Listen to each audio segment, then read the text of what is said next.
Ya, selamat sore. Sekarang saya berada di Komplek Candi Ijo di Kabupaten Sleman. Dan inilah Komplek Candi Ijo.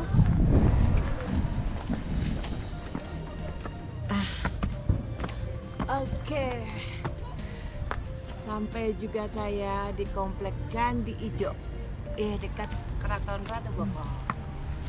Ayo kita masuk. Dan sebelum masuk kita ke tiket restribusinya dulu ya. Ini tarif restribusinya wisatawan Nusantara 7.000, wisatawan mancanegara 15.000. Parkir berapa tadi ya? 5.000. Ya.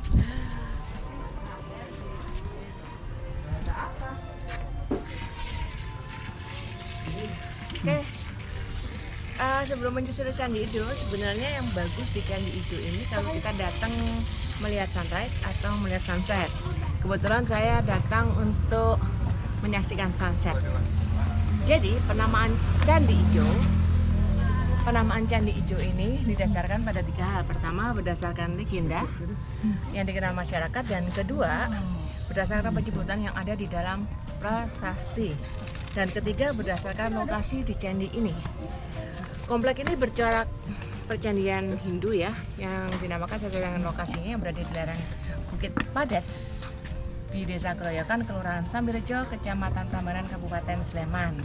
Dan ini lokasinya di Gunung Padas dengan ketinggian 427 mdpl. Oke, dan Anda perlu ketahui bahwa penyebutan nama desa Ijo yang berarti hijau yang pertama kali disebut di dalam prasasti Poh yang berasal dari tahun 906 Masehi. Jadi kalau mau lebih jelasnya nanti dulu ya. Kayaknya ini panjang kali lebar kali tinggi kalau saya bicara terus ya. Karena di dalam prasasti tersebut tadi prasasti Poh itu ditulis pada saat itu ada seorang hadirin upacara yang berasal dari desa Uang Hijau. Apa ada anak Uang, saya tidak fasih melafalkannya, tapi Uang Hijau katanya. Jika benar katanya loh ya. Tapi jika benar demikian berarti nama Ijo setidaknya telah berumur 1100 tahun. Lama sekali, seperti mengejarmu 1000 tahun gitu ya. Jadi maksudnya sekitar 1000 tahun tuh sampai tahun 2006 kemarin tuh 1000 tahun. Berarti kalau tahun sekarang berapa tahun gitu. Oke, mari kita lihat, karena Candi Ijo ini terdiri dari berteras-teras. Jadi bukan hanya satu teras ya, berundak-undak lah ya. Itu sama dengan Keraton Ratu Boko. Ini sebenarnya lokasinya satu lokasi gitu ya. Yang Prambanan dan Keraton Ratu Boko, Candi Ijo, juga ada Candi Barong dan candi-candi lainnya yang saya belum sempat mampir di perbukitan Boko ini.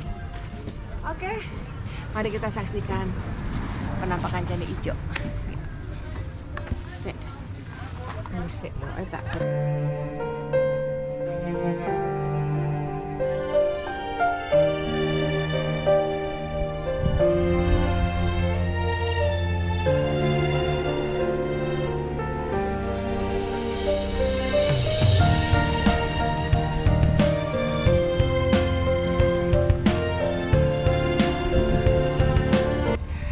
Ya, ini sebenarnya bangunan Candi Ijo ini ada sekitar 11 teras ya menurut catatan pengetahuan yang saya baca gitu ya. Jelas saya baca, bukan ilham dari mana-mana. 11 teras. Tapi ini saya berada di Candi Induk tuh ada di teras ke-11 ya. Dan ini saya berada di teras bawah. Kalau saya tampak di sana itu masih teras lebih bawah. Ini saya kalau nggak salah ada di teras ke-4 atau ke-6 ini ya.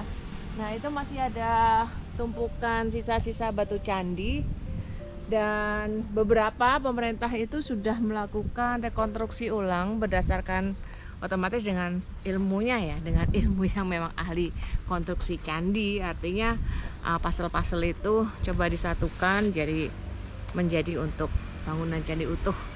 Jadi yang di bawah ini seperti yang ditutup itu sedang berusaha direkonstruksi ulang begitu ya. Dan anehnya biasanya kalau bangunan candi atau bangunan tempat ibu kota suatu kerajaan ini biasanya kan dekat sungai gitu ya, atau dekat mata air gitu. Tapi kalau di Candi Ijo ini anehnya tidak dekat dengan mata air gitu. Jadi sebenarnya ini tempat peribadatan atau rumah tinggal. Saya sendiri belum tahu karena saya belum ada referensi atau belum membaca dengan lengkap. Mungkin ada yang lebih paham mengapa di candi ini tidak ada mata air. Dan ini juga di Pegunungan Tandus ya, biasanya candi kan dibangun di tanah subur, dan ini juga dibangun di Pegunungan Cadas. Ya, jadi ini sebenarnya peruntukannya apa begitu ya. Saya juga belum tahu, mungkin ada yang punya referensi lebih baik. Oke, kita lanjut jalan. Ini di teras ini juga masih berserakan sisa-sisa candi. Ya, beberapa sudah berhasil direkonstruksi ulang ya. Artinya berdasarkan pasal-pasal pasti ada pasangannya masing-masing. Saya akan naik ke teras berikutnya.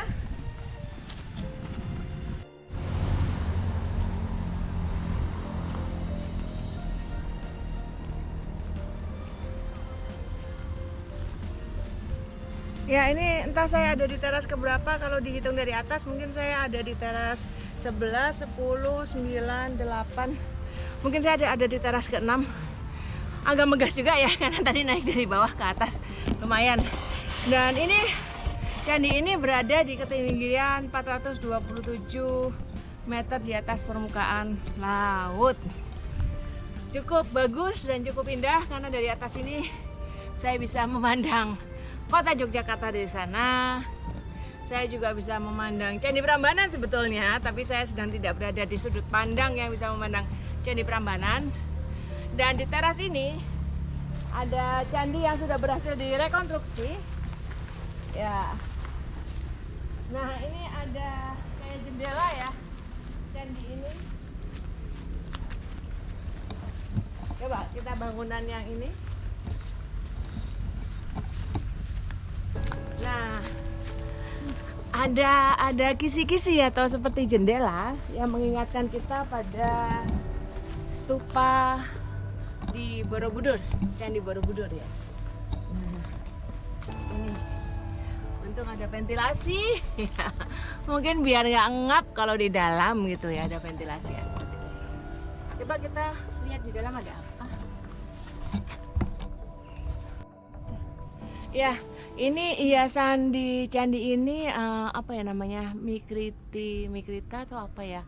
Yang penting seperti itu loh. Ya, hiasan seperti di pintu masuk ya. Itu seperti Dwara Pala juga sih, tapi bukan Dwara Pala mungkin ya. Dan fungsinya juga sebagai, kalau sekarang seperti selamat datang gitu ya. Atau juga bisa difungsikan sebagai penjaga mungkin ya. Saya juga nggak tahu gitu ya. Tapi yang satu hal, ini adalah kekayaan negara kita, negeri kita, dan peninggalan nenek moyang yang luar biasa. Jadi saya salah satu pengagum dari peninggalan zaman dulu. Oke, di sini juga ada ukiran-ukiran. Di sini ya, mungkin saya akan kembali lagi dengan referensi yang lebih baik mengenai Candi Ijo. Mari kita lihat di dalam ada apa. Aduh, gelap. Gelap. Takut. Kamu aja deh apa yang ngomong. Kita lihat di dalam ada apa di sini. Di sini di candi ini ada relung ya. Dan itu tadi kisi-kisi jendela yang bisa dilihat. Ya, ini fungsinya untuk apa saya juga tidak paham. Tapi kenapa di sini ada ruangan gitu ya? Apa seperti ruang tunggu? Tapi tidak mungkin ya. Ya sudahlah. Ya, ini penting di candi ini ada ruangan. Kenapa ada jendela? Mungkin untuk bertapa mungkin ya. Bisa jadi. Saya nggak punya referensinya, tapi gelap. Lumayan gelap. Oke, saya keluar. Agak-agak merinding.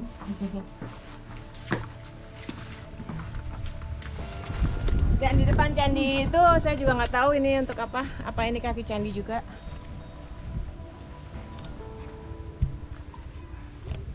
Di depan bangunan candi ini, di depan bangunan candi yang ini tadi, Ini di depan ada begini, ini mungkin kaki candi juga ya. Atau sebenarnya atasnya itu ada tempat bangunan organik, enggak juga, kayaknya kaki candi. Nah, yang ini saya nggak tahu ini apa. Mikritia, itu apa ya? Seperti burung ya? Saya juga nggak ngerti itu apa. Tapi ukirannya luar biasa. Ukirannya luar biasa dan sangat detail kalau saya bilang. Nah, ukiran itu dan ini list ya, kalau saya bilang list. Kalau di pintu itu listnya ini juga sangat detail. Nah, coba kameraku arahkan di sini. Listnya ini, kayaknya seperti tumbuh-tumbuhan. Ya.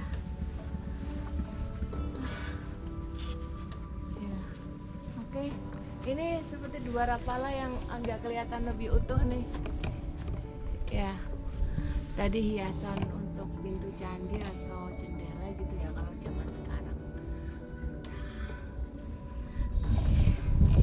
Dan di sana tumpukan batu yang saya tidak tahu juga. Mungkin pembatas ya. Kok kelihatannya seperti pembatas? Seperti tembok pembatas. Oke, mari kita lanjut ke teras berikutnya.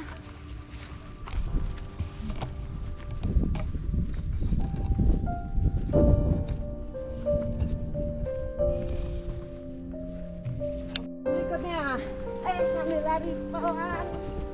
Lumayan udara di sore hari menyegarkan di atas bukit.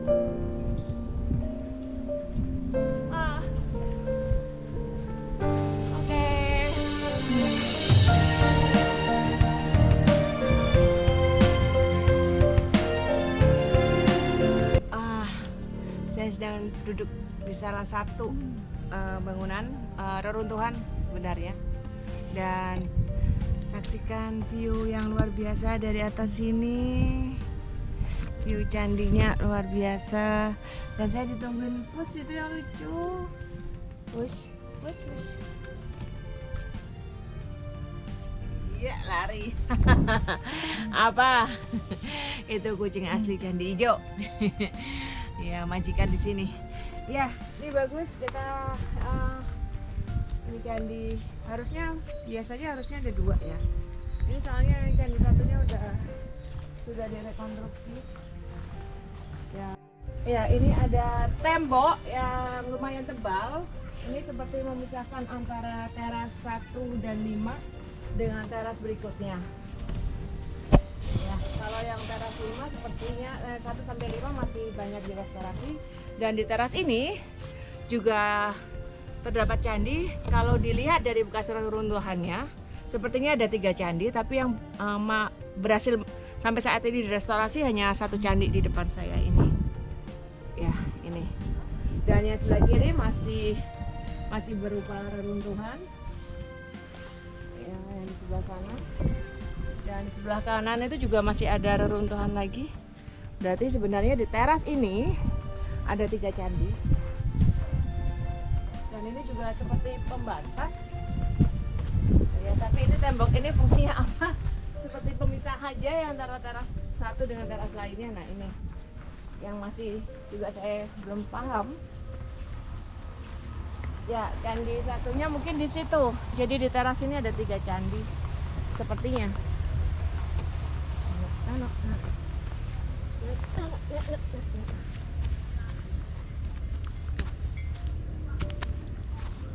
Ini candi yang satu. Jadi kalau kita lihat dari atas, sebenarnya ada bangunan 3 candi di sini. Di teras 6 kan kalau nggak salah ya. Berarti kan kalau dari atas, coba nanti kita lihat di atas nih, teras 6 ini ada 3 candi sebenarnya. Megap juga nih jalannya. Lumayan lah.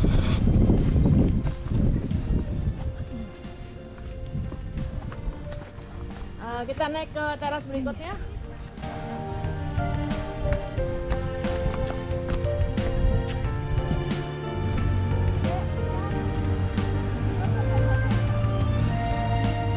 Oke, saya mencoba naik ke teras berikutnya dari teras 6 kalau nggak salah ini. yang tadi kita saksikan atau saya jelaskan, mungkin kemungkinan ada 3 candi. Ya, kalau dilihat dari atas mungkin lebih jelas. Coba dilihat dari atas. Ya, candi yang di sebelah kiri tadi, terus candi yang di tengah.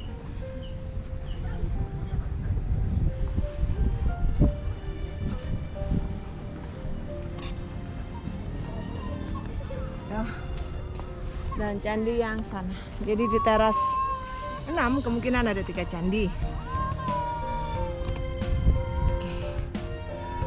Perhatikan dulu, aku dengerin Asis.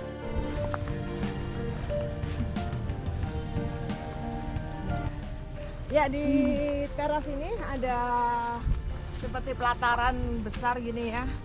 Mungkin dulu fungsinya atau di atasnya pelataran ini ada bangunan yang terbuat dari bahan organik ya.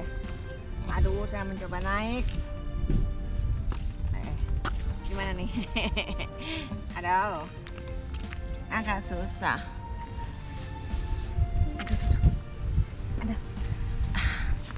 Aduh, rodok. Nah, ini bukti kalau ini bahan. Dulu di atasnya sini ada atap. Nah, ini ada seperti penyangga tiang nih. Nah, ini seperti penyangga tiang ya. Mungkin dulu dari kayu kali ya. Ya, karena terbuat dari bahan organik ya, pasti kemakan alam ya. Nah, ini tiang-tiangnya, penyangganya ada di pojok. Oh, ada tangga turun. Ya, ini makanya ini pelataran ini fungsinya mungkin dulu untuk tempat berteduh atau tempat kumpul-kumpul gitu ya. Oh ya, karena ini terletak di perbukitan dan biasanya kalau candi itu dibangun di tempat yang subur. Nah, karena ini dibangun di daerah padas, kemungkinan ini sebagai gardu pandang. Kalau gardu pandang itu kalau benteng itu ya untuk bisa mengamati yang di bawah gitu ya, aktivitas yang di bawah. Atau juga ini bisa juga berfungsi, bangunan ini berfungsi juga sebagai tempat pertahanan. Mungkin ya, mungkin aja karena dibangunnya memang unik gitu, tidak di tanah yang subur dan tidak ada sumber air. Jadi ngambil airnya di mana ya? Saya juga nggak ngerti gitu ya. Oke, kita lanjut ke tingkat berikutnya dulu. Lanjut ke tingkat 8 mungkin. Ya.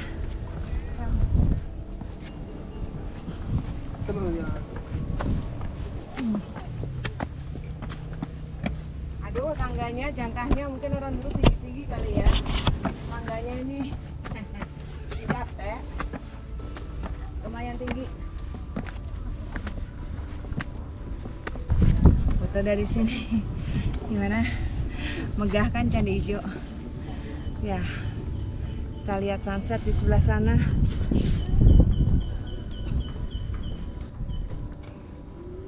Gunung Merapi bisa kita lihat. Kita lihat dari sini Gunung Merapi.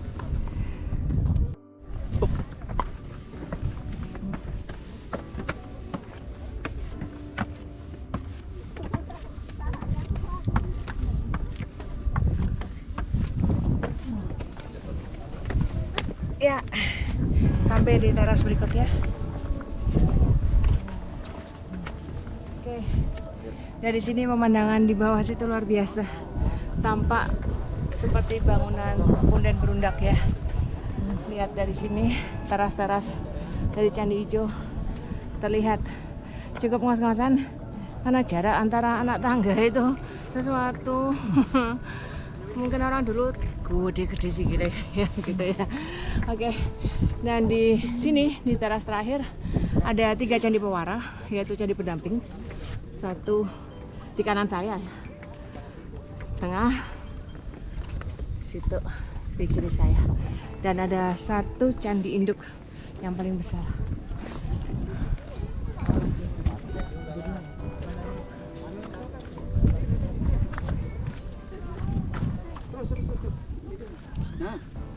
Terus? Ya, ini candi induknya. candinya agak gendut gitu ya, bukan gendut tapi lebar. Beda dengan Candi Prambanan yang langsing gitu ya. Candi Prambanan langsing, runcing, cantik lah ya, seperti wanita cantik. Kalau ini candinya melebar. Ya, candinya melebar. Ya, ini di Candi Pewara, hiasan atas sama seperti itu. Namanya apa ya kalau dalam bahasa keilmuannya? Ya, kalau saya list lah, hiasan pintu, hiasan jendela. Seperti dua rapala juga yang fungsinya menjaga gitu ya, menjaga yang di dalam. Nah, di atas itu hiasannya juga luar biasa dan lebih detail lagi hiasannya di atas itu. Ukiran-ukirannya juga biasanya kalau ukiran-ukiran tuh coraknya tumbuhan ya. Kalau ini seperti bercorak tumbuhan.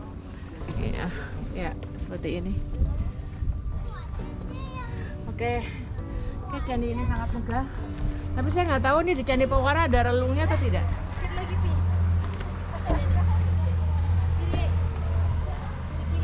Di Candi Pewara ini ternyata terdapat relung yang di dalamnya ada, dulu mungkin lengkap Lingga dan Yoni ya.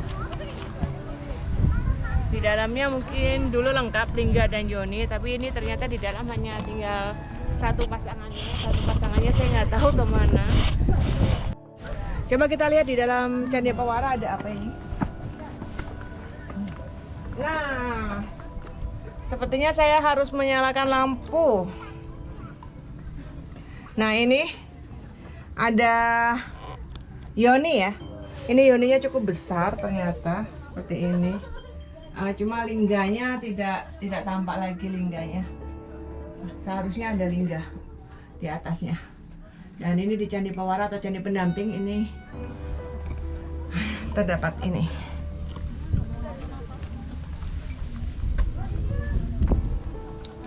Dan seperti biasa ada hiasan. Nah, ini juga kupolok atau dua rapala juga sebagai ini lidahnya menjulur. Ya, naga ya. Berarti kan lidah api.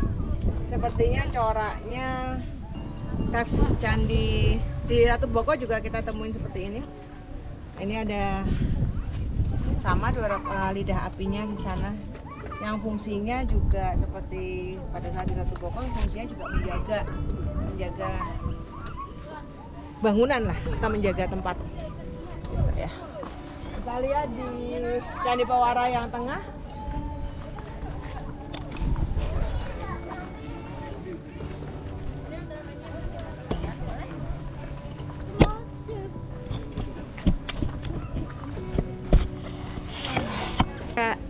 Oke, kita lihat di Candi Pewara yang di tengah. Ternyata di dalam, iya, di dalam Candi Pewara yang tengah ini terdapat patung sapi Andini ya. Andini kalau nggak salah ini tunggangannya Dewa Siwa. Trimurti berarti kan ada Dewa Brahma, Siwa, dan Wisnu. Nah, ini kalau ini bukan Lingga dan Yoni ya. Kalau Lingga dan Yoni pasti tengahnya ada lubang.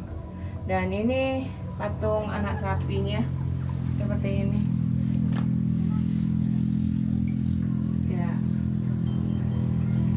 Ya, ini dipercaya dulu tunggangannya Dewa Siwa atau Dewa Siwa, ya. Saya baru nyebut udah lupa, ya. Dewa Siwa. Kita lihat lagi di Candi Pewara yang ketiga. Oke, kita turun. Di Candi Pewara yang ketiga, nah ini. Oke. Nah, di dalam ini tidak ada bangunan, tetapi ternyata ada seperti apa ya?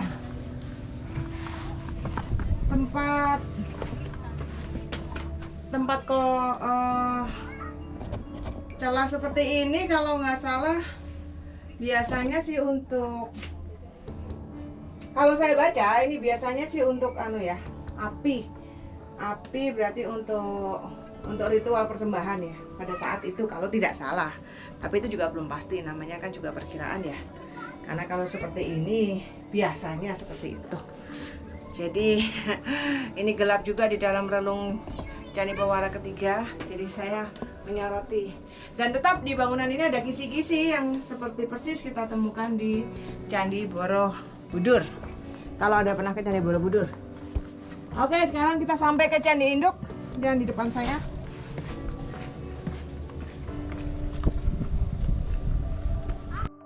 Ya, kita sudah berada di Candi Induk dari Candi Ijo yang megah ini ya.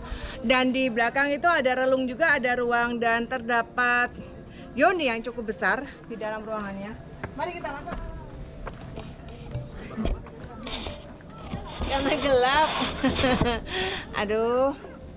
Bentar ya, saya hidupkan. Sorot lampu, sorot lampu. Butuh banyak lampu ini untuk di dalam. Ya. Ayo masuk bareng.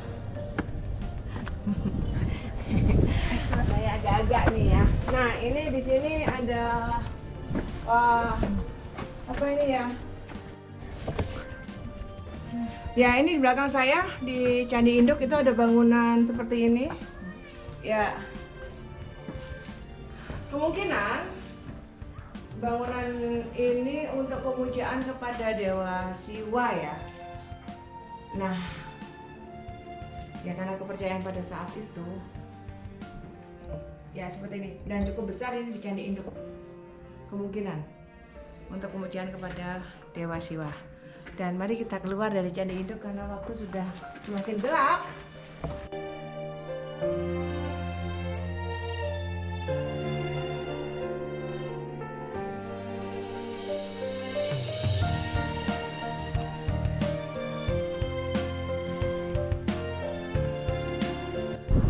Oke, karena hari semakin gelap dan sampai di sini dulu kunjungan saya ke Candi Ijo yang terletak di ketinggian 427 di atas permukaan laut. Dan sekali lagi pesan saya, cintailah budaya nenek moyang kita karena bangsa yang besar adalah bangsa yang mencintai tanah air dan budayanya. Oke, dan sampai ini saya sudah diumumkan untuk diusir karena sudah tutup. Oke, sampai berjumpa lagi di video saya selanjutnya. Oke, dan Kami sampaikan untuk semua pengunjung Candi Ijo yang saya hormati, karena jam kunjung sudah habis, silakan Anda segera berkemas menuju pintu keluar. Karena pintu keluar akan segera ditutup. Dan jangan lupa barang bawaan Anda silakan cek satu persatu, jangan sampai ada yang ketinggalan di lokasi candi. Terima kasih atas kunjungannya.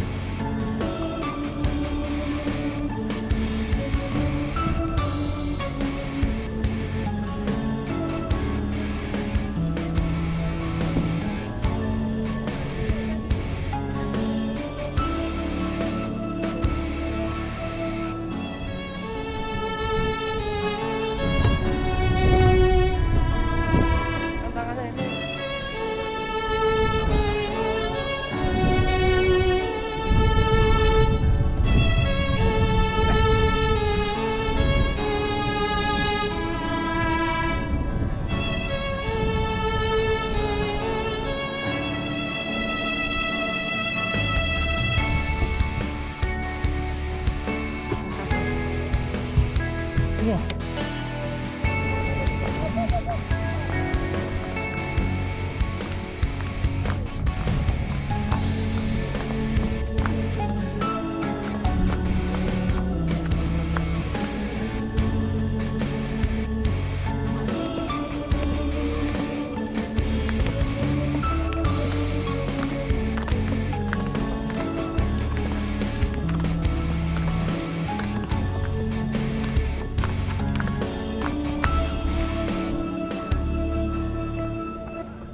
Oke, sampai jumpa di video saya selanjutnya dan acara mendaki saya dan jalan-jalan saya selanjutnya. Dan saya sudah ditungguin Bapak di atas, disuruh tunjuk pintu keluar. Oke, sampai di sini. Assalamualaikum warahmatullahi wabarakatuh.